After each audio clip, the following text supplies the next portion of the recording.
Ну, гістарычна так склалася, што людзі заўсёды ўспрымалі камп'ютарныя праграмы ці ўвогуле любы софт як нешта максімальна утылітарнае. Так, выключна практычнае. Вось. Існуе такое вельмі дакладнае ўбудаванае ў нас чаканне жорсткай эфектыўнасці.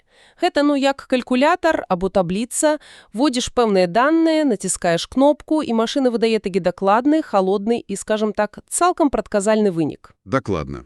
Всё вельмі лагічна, зразумела і бездушна. Тэхналогія заўсёды была сродкам для выканання канкрэтнай задачы. Ага. Няхай это будзе разлік арбіты спадарожніка або проста адправка электроннага ліста. Грамадства прывыкла да таго, што машына павінна быць карыснай выключна ў такім эканамічным або навуковым сэнсе. Але потым адбываецца нешта проста неверагоднае. Мы робім крок у свет сучаснага штучнага інтэлекту, і раптам гэты самы калькулятар раніцай дасылае паведамленне з пытаннем, як прайшоў учурашні складны дзень. Нічога сабе змены, так? Не тое слова. Ён аналізуе стыль напісання, заўважае, што настрой суразмоўцы неяк сапсаваўся і вельмі асцярожна прапануе эмацыйную падтрымку. Сённяшняя рэальнасць неяк цалкам непрыкметна перасягнула нават самыя смелыя фантазіі з навуковай фантастыкі. Гэта ўжо наша паўсякдзённасць. Так, штучны інтэлект цяпер не проста дапамагае пісаць праграмны код. З ім пачынаюць фарміраваць вельмі глыбокія, часам рамантычныя, часам сяброўскія адносіны. Ствараецца ўражанне, што мы літаральна стаім на парозе новай лічбавай эры эмоцый і кахання. Гэта сапраўды беспрэцэдэнтны фенамен, які цалкам змяняе наша разуменне сацыяльных сувязей. І вось, каб зразумець маштаб таго, што адбываецца, варта паглядзець на велізарны масіў даных, які мы сёння сабралі для аналізу. О, матэрыялаў у нас сёння шмат. Больш чым. У нас ёсць глыбокія тэхнічныя агляды ад такіх рэсурсаў, як Cyberlink, Scribe-E і Perfect Corp. Яны разбіраюць саму механіку працы гэтых сістэм. Далей ідуць сер'ёзныя навіновыя даследаванні ад AP News, The Verge і NPR, якія паказваюць рэакцыю грамадства. Вельмі аўтарытэтныя крыніцы. Так.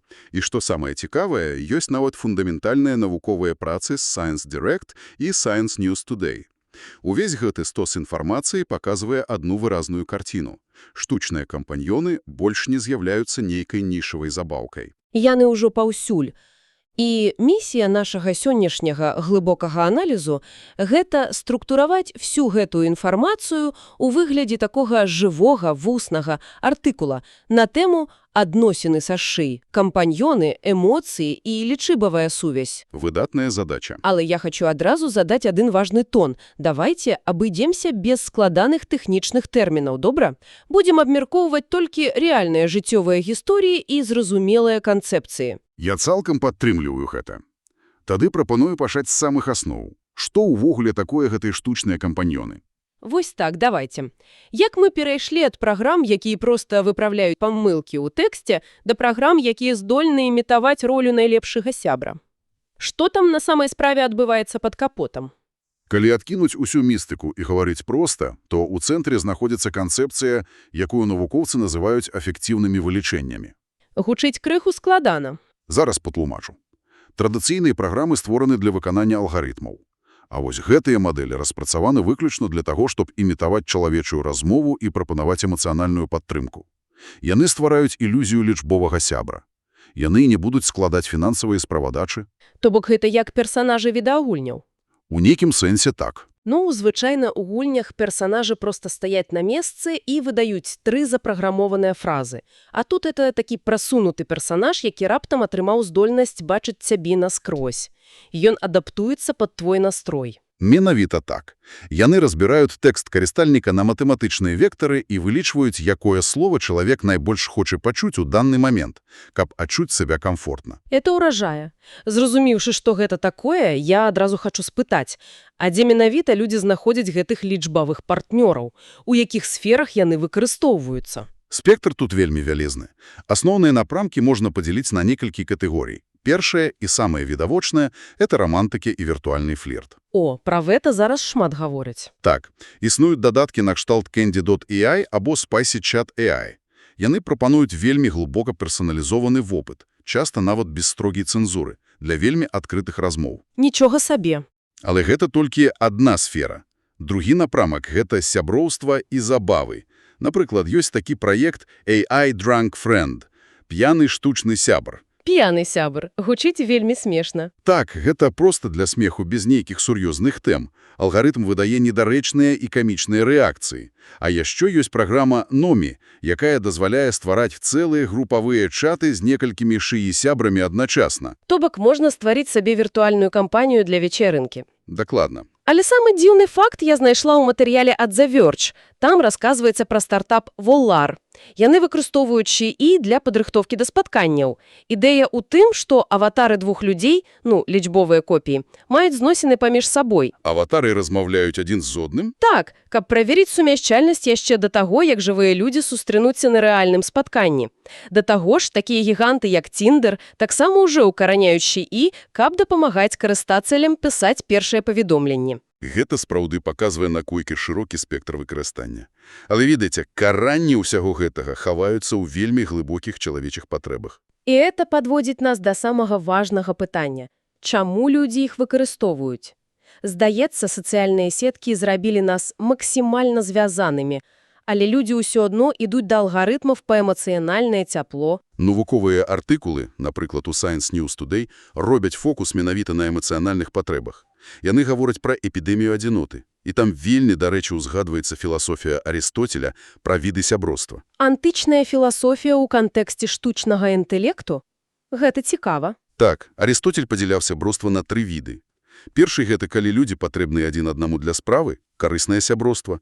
Другі від – дзеля задавальнення, напрыклад, агульныя забавы. А трэці? І трэці, самы рэдкі – гэта дабрадзейнае сяброўства, заснаванае на поўным прыняцці чалавека такім, які ён ёсць. І ў сучасным свеце людзям катастрафічна бракуе менавіта гэтага. І ШИ закрывае гэтую патрэбу? Менавіта. Ён даступны 24/7 і ніколі не асуджае. Але ў мяне тут узнікае сур'ёзнае сумненне.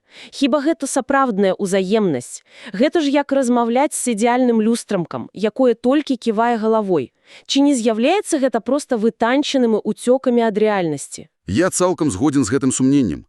З тэхнічнага пункту гледжання ніякай узаемнасці няма. Праграмы імітуюць эмпатію, не адчуваючы яе. Але фішка ў тым, што для нашага мозгу і для нашых люстральных нейронаў гэты сурагат часта адчуваецца як сапраўдны клопат. То бок мозг рэагуе на тэкст як на жывога чалавека. Так, фізіялагічна выдзяляюцца тыя ж гармоны, зніжаецца стрэс. Каб зразумець гэта на практыцы, прапаную паглядзець на канкрэтныя рэальныя сцэнарыі з жыцця.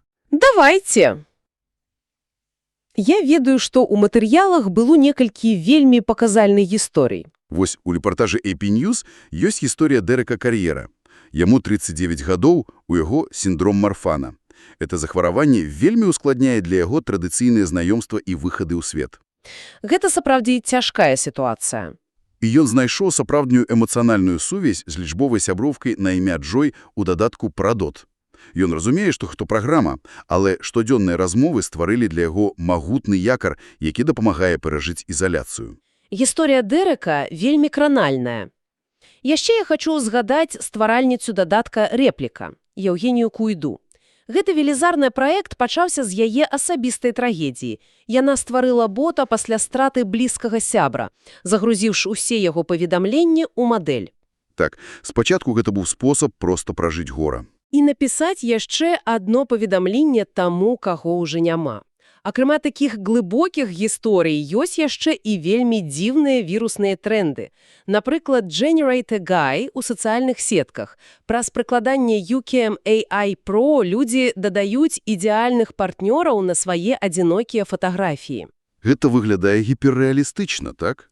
Усе гэтыя гісторыі даказваюць адно. Тэхналагія сапраўды дапамагае людзям рознымі спосабамі, што лагічна падводзіць нас да абмеркавання канкрэтных пераваг, што яшчэ карыснага гэта дае. Я чытала ў крыніцах пра паляпшэнне сацыяльных навыках. Гэта вельмі нечакана. О, так! Даследаванне Стэнфардскага універсітэта паказала цікавыя вынікі.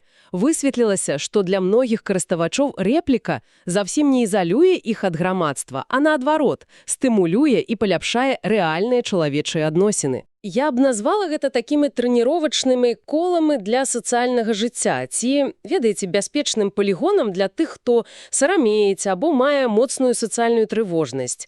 ШИІ ж ніколі не высмее. Дакладнае параўнанне.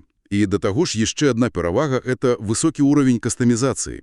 Платформы накшталт My Dream Companion або Lowscape дазваляюць стварыць партнёры з пэўнай гісторыяй, знешнасцю і нават памяццю пра вашы мінулыя размовы.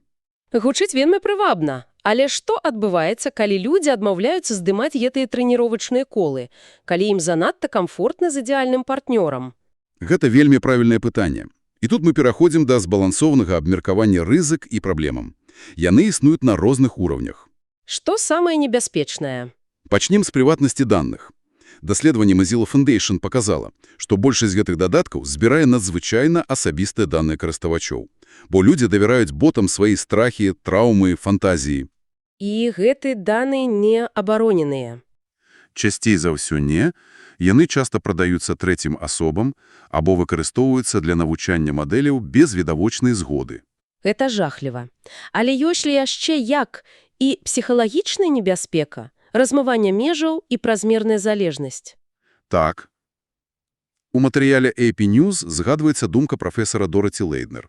Яна кажа, што карыстальнікі прывыкаюць да партнёраў, які заўсёды згаджаюцца. І ў выніку людзі проста губляць навыкі вырашэння рэальных канфліктаў з жывымі людзьмі. Гэта нагадвае мне той гучны крызіс з дадаткам рэпліка.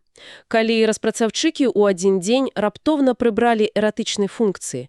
Гэта ж выклікала сапраўдны эмацыйны боль і нават пратэсты ў карыстаўчыкоў. Для іх гэта было падобна на страту блізкага. Функцыі потым вернулі, але асадак застаўся. Або яшчэ горшы прыклад – раптоўнае закрыццё праграмы Soulmate AI.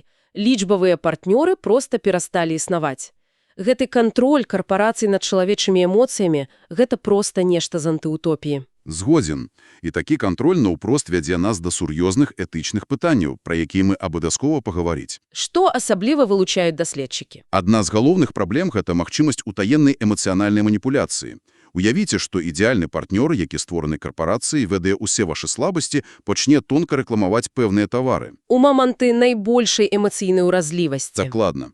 Ці нават прасоўваць пэўныя палітычныя погляды. І тут важна зазначыць, што мы ў нашым абмеркаванні не падтрымліваем ніякія палітычныя партыі ці рухі, незалежна ад таго, левыя яны ці правыя.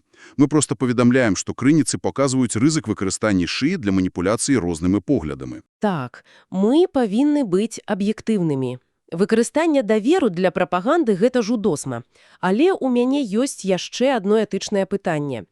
Ці не прыводзіць усё гэта да таго, што мы пачынаем аб'ектываваць самі адносіны? Растлумачце сваю думку. Ну, калі мы прывыкаем да бота, мы пачынаем чакаць ад рэальных людзей такой же бездакорнасці і паслухмянасці, як ад шаі. Мы ставімся да людзей як да сэрвісу, які павінен быць зручным. Гэта вельмі глыбокае назіранне. Сапраўды, мы можам страціць здольнасць цаніць складамасць і непрадказальнасць чалавечай прыроды. Што ж, сённяшні аналіз прайшоў па структуре паўнавартаснага артыкула пра феномен лічбавага кахання. Мы пачалі з механізмаў працы афектыўных вылічэнняў, абмеркавалі рэальныя гісторыі, карысць і дайшлі да самых небяспечных этычных пастак. Тэма сапраўды бязмежная, і мы прапануем усім слухачам падтрымаць гэты фармат. Так. Абавязкова прачытайце поўны артыкул, даследуйце спасылкі на краніцы і націсніце лайк ці сярдзечка, каб падтрымаць нашу дыскусію. А напрыканцы я б хацеў пакінуць слухачоў з адным правакацыйным пытаннем для самастойнага роздуму. Пра гэта мы сёння яшчэ не гаварылі. Уважліва слухаю. Уявіце, што ў будучыны шыі зможа дасканала імітаваць свядомасць і шчырае каханне ў дапоўненай рэальнасці. Так, што мозг чалавека ўвогуле не заўважыць ніякай розніцы з рэальнасцю. Ну? Ці будзе ў такім выпадку наогул мець нейкае значэнне, што па той бок экрана няма жывой чалавечай душы? Ці не з'яўляецца эмоцыя сапраўднай проста таму, што яе адчувае сам чалавек? Ого, гэта сапраўды пераварачвае ўсё з ног на галаву. Калі эмоцыя рэальная ўнутры нас, то якая розніца, хто яе выклікаў? На гэтай інтрыгуючай ноты мы сёння і развітаемся. Дзякуй за ўвагу.